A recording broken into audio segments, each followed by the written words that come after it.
और आइए बढ़ते हैं आगे। आगरा की खबर आप तक पहुंचाते हैं, जहां पर एकलव्य स्टेडियम में अग्निवीर भर्तियां चल रही हैं। एकलव्य स्टेडियम के बाहर पुलिस फोर्स तैनात कर दी गई है।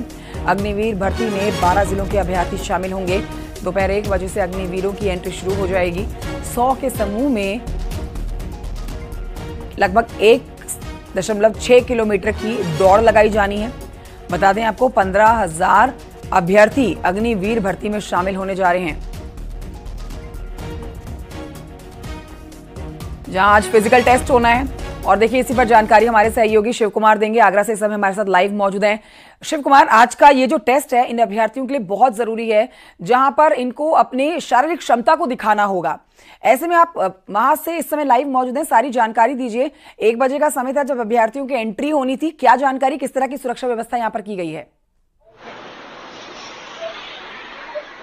बिल्कुल, मैं आपको बता दूं कि जिस तरीके से जो अग्निवीरों की भर्ती आगरा के एकलव्य स्टेडियम में होनी थी, और आज जो फिटनेस की बात करें तो फिटनेस को लेकर अग्निवीरों को यहाँ अपनी परीक्षा देनी थी।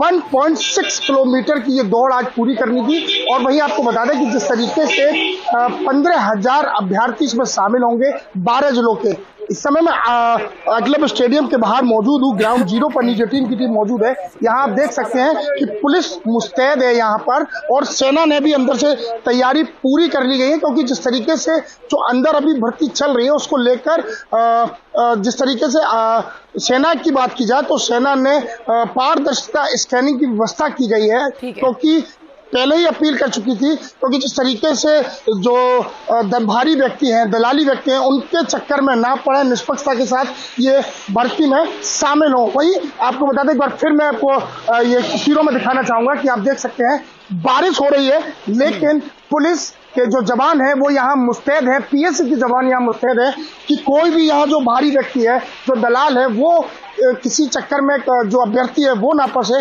इसको लेकर पुलिस मॉनिटरिंग भी कर रही है। आगरा प्रशासन भी अलर्ट है। वहीं जिस तरीके से जो सेना ने तैयारी की थी उसका असर भी यहाँ देखने को मिल रहा है। फुल टाइट सिक्योरिटी के बीच ये भर्ती प्रक्रिया जारी है। बहुत शुक्रिया आपका जानकारी के लिए शिव कुमार। आगे बढ़ते आपको बताते हैं कि इन दिनों यूपी की नदियां उफान पर है। शाहजहांपुर में नदियों का जलस्तर बढ़ने से हर तरफ हाहाकार मचा हुआ है। रोड से लेके गलियों तक और यहां तक कि नेशनल हाईवे भी आपको पानी से डूबे हुए नजर आएंगे। हरदोई में तो बाढ़ का कहर इस कदर देखने को मिल रहा है कि बाढ़ के पानी की वजह से आदमपुर के पास एक पुलिया का हिस्सा ही बह गया है। ये 3 तस्वीरें आप देख रहे हैं, शाहजहांपुर, हरदोई की तस्वीर आपके सामने, और जमीन की कटान की तस्वीरें आप देख रहे हैं लखीमपुर खीरी से।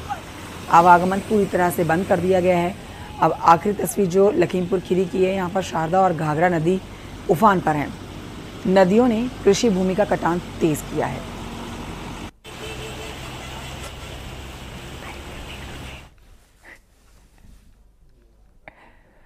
खबर उन्नाव से है, जहां पर गंगा नदी खतरे के निशान के करीब पहुंच गई है। इसमें उन्नाव में भी बाढ़ का खतरा मंडरा रहा है। ऐसे में यहां पर जिला प्रशासन अलर्ट पर है। बता दें आपको कि यहाँ गंगा नदी 112 मीटर से 35 सेंटीमीटर दूर है। निचले इलाकों में बाढ़ का पानी घुस रहा है। सदर, बांगरमऊ, बेघापुर, सफीपुर तहसील के गंगा किनारे बसे कई गांवों की तरफ गंगा का पानी बढ़ रहा है। गंगा घाट के चंपापुरवा में बाढ़ का पानी घुस गया। डीएम ने बाढ़ चौकियों को अलर्ट कर दिया। गंगा का जलस्तर बढ़ने से गंगा कटरी के जो लोग हैं उनके बीच में इस समय डर की स्थिति देखी जा रही है। हड़कंप मच गया है पानी यहां पर पहुंचने से। उन्नाव में गंगा का जलस्तर तेजी से बढ़ रहा है। गंगा चेतावनी बिंदु से कुछ दूरी पर है। तस्वीरों में आप देख सकते हैं इस समय हम नाव में सवार हैं, और यहाँ जो गंगा का जलस्तर है वो लगभग 4 से 5 फीट है। अगर हम तस्वीरें दिखाएं तो देखें पानी में बहाव कितनी तेज है, इसे साफ तौर पर देखा जा सकता है। जो फसलें हैं आसपास की वो पूरी तरह बाढ़ से क्षतिग्रस्त हो चुकी है। वहीं जो यहाँ पर स्थानीय लोग हैं वो अब प्रशासन से मदद की गुहार लगा रहे हैं, क्योंकि जिस तरह से जलस्तर बढ़ रहा है तो लोग घरों में कैद होने को मजबूर है। प्रशासन की तरफ से 5 नावों का दावा किया गया है, जो नाकाफी है, क्योंकि बड़ी जनसंख्या यहाँ पर रहती है। और उस लिहाज से देखा जाए तो अगर 5 नाव में 10-10 लोग भी बैठते हैं तो मात्र 50 यात्रियों की सुविधा होती है। तो कहीं ना कहीं नाव के इंतजाम भी नाकाफी नजर आ रहे हैं। अनुज गुप्ता, न्यूज़ 18, उन्नाव। और ये बढ़ते हैं आगे कानपुर से खबर, जहां पर गंगा के जलस्तर में तेजी से बढ़ोतरी हो रही है। ऐसे में गंगा किनारे 2 दर्जन गांवों पर बाढ़ का खतरा है।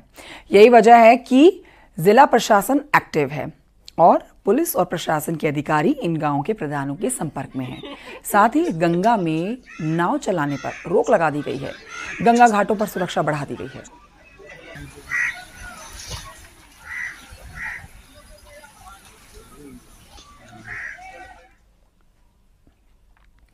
उधर गोंडा से खबर, जहां पर घाघरा और सरयू नदी का जलस्तर बढ़ने के बाद जिले की 2 तहसीलों में बाढ़ की स्थिति पैदा हो गई है।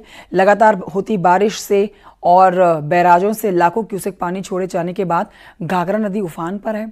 शारदा, गिरिजा और सरयू बैराजों से लगभग 2.5 लाख क्यूसेक पानी छोड़े जाने के चलते दर्जन भर से ज्यादा गांव टापू में तब्दील हो गए हैं, जिससे लोग अपने आने जाने के लिए भी नाव का सहारा ले रहे हैं। सड़कों पर अब नाव दौड़ रही हैं, गाड़ियां बंद हो गई हैं दौड़ना, पानी पर सिर्फ नाव तैर रही हैं।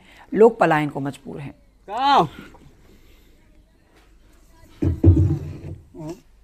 से पानी छोड़े जाने के चलते लगातार घाघरा का जलस्तर बढ़ रहा है। लाखों क्यूसेक पानी छोड़ा जा रहा है तो वो तटबंधों के रास्ते गांवों तक पहुंच रहा है। लोगों को जाने आने के लिए सिर्फ नाव का सहारा है और तमाम समस्याओं से लोग रूबरू हो रहे हैं। आप देख सकते हैं कि किस तरह से नाव से लोग यहाँ पर यात्रा कर रहे हैं। खबर बिजनौर से है, जहां पर 4 बच्चे गड्ढे के पानी में डूब गए। 3 बच्चों को सकुशल निकाल लिया गया, लेकिन एक बच्चे की मौत हो गई है। एक बच्चे को बचाया नहीं जा सका है। तस्वीरें आपको दिखा रहे हैं। दुखद हादसा नजीबाबाद तहसील क्षेत्र के जगदीशपुर इलाके की ये घटना है। खनन के लिए उठाई गई मिट्टी से गड्ढा मासूम उसमें गिरा और उसकी मौत हो गई। खनन के लिए उठाई गई थी मिट्टी, जो कि तालाब में तब्दील हो गया ये गड्ढा। यहाँ पर जंगल में खनन के लिए मिट्टी उठाई और मिट्टी के गहरे गड्ढे में बरसात का पानी भर गया, जिससे वो तालाब में तब्दील हो गया। 4 बच्चे गिरे, जिनमें 3 को बचाया गया, 1 को नहीं बचाया जा सका।